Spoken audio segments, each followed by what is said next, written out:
All right, welcome everybody. We got Eric and Sean from the RPH Ally for the Peer Support Show. So we're going to dive into why we need a social life in just a second after this reel.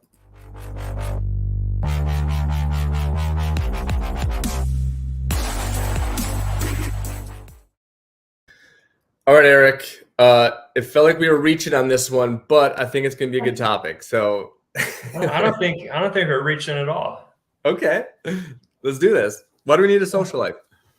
Yeah, well, I think first of all, as human beings, we're social creatures. It's important to us to interact with other people. It's good for us a lot of reasons. It improves our mental health and well-being for one. And one reason I want to talk about it is because I know I often fall into the trap of not socializing with others, and I know a lot of other pharmacy professionals probably fall into that trap as well. Especially if you have a family, you work all day, you come home, you got kids and the wife, you're trying to spend time with them.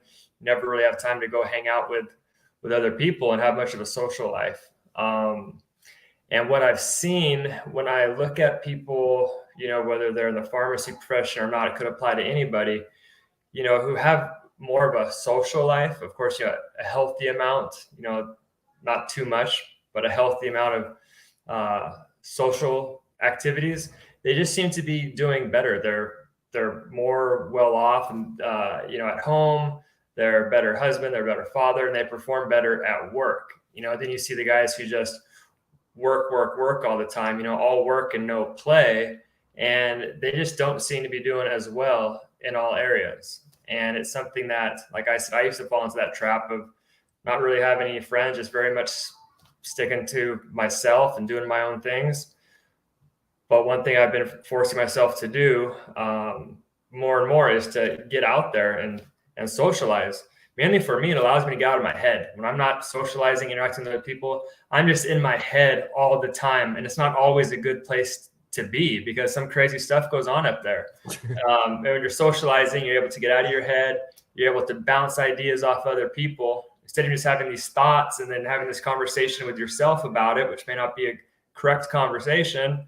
Reality, you have a conversation with more people and you get a little better grasp on reality and how things really are.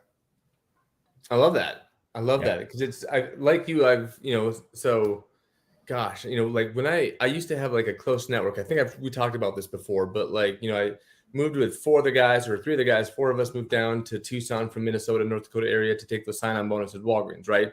And then I had some additional friends that I, got to know through the chain I worked for. Great stuff. But then like when I moved away, and then I was with my wife, like I didn't have a social life outside of my wife, right?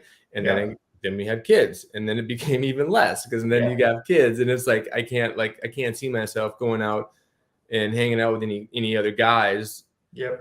Because that's taking away time from my family. Well, exactly. The last couple of years, I've started to hanging out. Like, well, for me, it doesn't matter who it is. Like for me, it's like a church group on Wednesdays that we hang out every Wednesday for an hour and a half, and it's great because it's really just camaraderie, talking.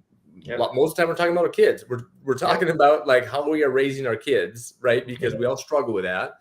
We all like feel like we have shorter tempers with our kids than we do with people at work, right? So. Yeah, it's huge. It's huge just being able to talk, like you said, get out of your own head. Because when you are in your own head, that's where like things go south quickly sometimes. They can, yeah, they can. It's important to realize that. One of the two things that I do because I basically work normal working hours. We'll say 9 to 5, sometimes earlier, sometimes later. But then I have two little kids. I have a 1-year-old and a 3-year-old and a wife. And, before work, I'm spending time with them because, I want to and they need me. Same thing after work. And then on weekends, usually we're going out doing fun activities. And I feel guilty if I'm, if I were to go hiking or mountain biking with a friend versus spending that time with my family. And me, I love my family. I'm very much a family guy. There's no other place I'd rather be than spending time with my family. But like I said, it's important to have a social life as well. So like, how do you do that? One thing that I recently started doing is joined a Toastmasters group. I don't know if you're familiar with that, but basically it's for people to work on their public speaking skills, their presentation skills, their communication, their leadership skills. And it's an international organization and they have local chapters all over. I'm sure if anybody watching this, you if you're interested in public speaking or any of those things I mentioned, you go on, toastmasters.org, find a location. You're going to find a handful of them pretty close to where you live. But I go every Thursday at 6 a.m. and there's about 20 people. And it's not only me going to work on bettering myself with those skills, but we hang out and we laugh and we joke and we talk and we have fun. The same thing with 12-step meetings. I used to be a big 12-step guy, not so much anymore, although I still go to meetings. And that's a big part of it too. It's just going there and just talking to people who have similar or who have things in common, similarities. And it just feels good as human beings interacting with one another, especially when you have something in common. Like you mentioned, you go to the church thing, you have the church in common, you have the kids in common. This Toastmasters group, we have, speaking and leadership in common. There's another men's group I'm a part of. It's a leadership group. There's actually 100 men. It's all virtual, but there's that sense of community and socialization I get from that as well. So it allows me to be, more effective in my socializing. Because like I said, I don't feel like I have a lot of time to go out and hang out with friends, with family obligations and work obligations. And so if you're in that place where you say, hey, I don't have time to go hang out, or whatever your reason is, there are different ways to achieve that, to, socialize, to find people with common interest and, have conversations with them, hang out with them, very similar to RPH Ally, the peer support channel. We're a community of pharmacy professionals who, a lot of times we go on there and we just talk about whatever. I'll go post some videos or I'll do a post about something that's not even really related to pharmacy or peer support or well-being. It's just me talking about whatever, and there's multiple posts like that. And that's the purpose of it, is to build this community, a place where we can come and participate as much or as little as we want to. So if you're looking to, make some connections, get more of a social life, definitely RPH Ally is a great place for that. And not only the peer support channel, but all of the other channels out there. You may have something that you're specifically interested in. And RPH Ally, I'm seeing what you guys are coming out with, and you guys have a channel for just about everything, everything out there.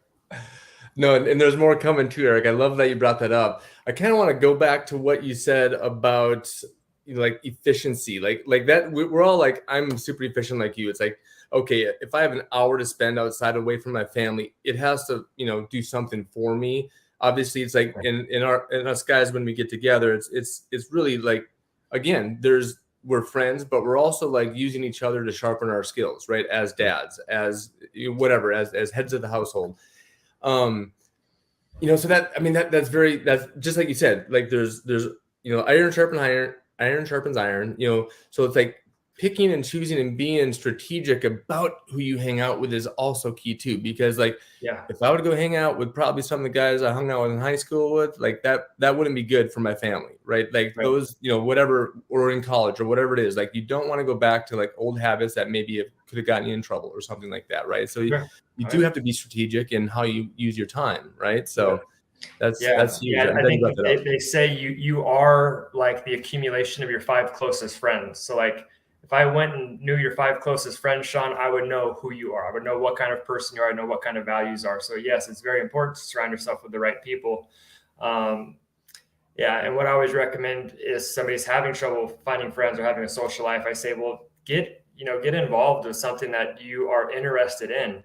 Like I have a friend, a guy in recovery, who's really into pickleball, and he plays pickleball. I don't know how many days a week, but quite a bit, multiple days per week in the morning before work starts. And that's his social time. That's his workout time. That's his fun time. And that's his thing, so if, you're interested in hiking and biking, and you do a lot of that stuff by yourself, but you're not getting the social benefit out of it. Well, I'm sure there are hiking clubs or groups or biking clubs or biking groups you can join. And that way you can not only get the enjoyment that you get from the activity, but you also get the benefit of doing it with others in the social aspect. Love it. Yeah. Awesome. Yeah. And the more that I've been doing it, the better I feel. It doesn't have to be a lot. It's not like I need to spend half a day with a friend or a weekend trip with the boys doing something. Like I said, it's just, every Thursday morning, it's about an hour and a half. And honestly, my family's sleeping most of the time while I'm gone, so if you're thinking you don't have time for it. You probably do have time for it. You just have to see what options are out there for you. And if you don't know of any, it's probably because you haven't started looking. But once you start looking, you'll find a lot of different things that will interest you. And if you're having any trouble, reach out to me on RPH Ally. I'm sure I could point you in the right direction, or we can brainstorm things together and get it figured out. Awesome, Eric. Love it. Love your content. Love your support. And just like Eric said, connect with him in RPH Ally. He runs the peer support channel, and he's here for you. So we all are. So yep, that's right. Until next time. All right. Thanks, guys.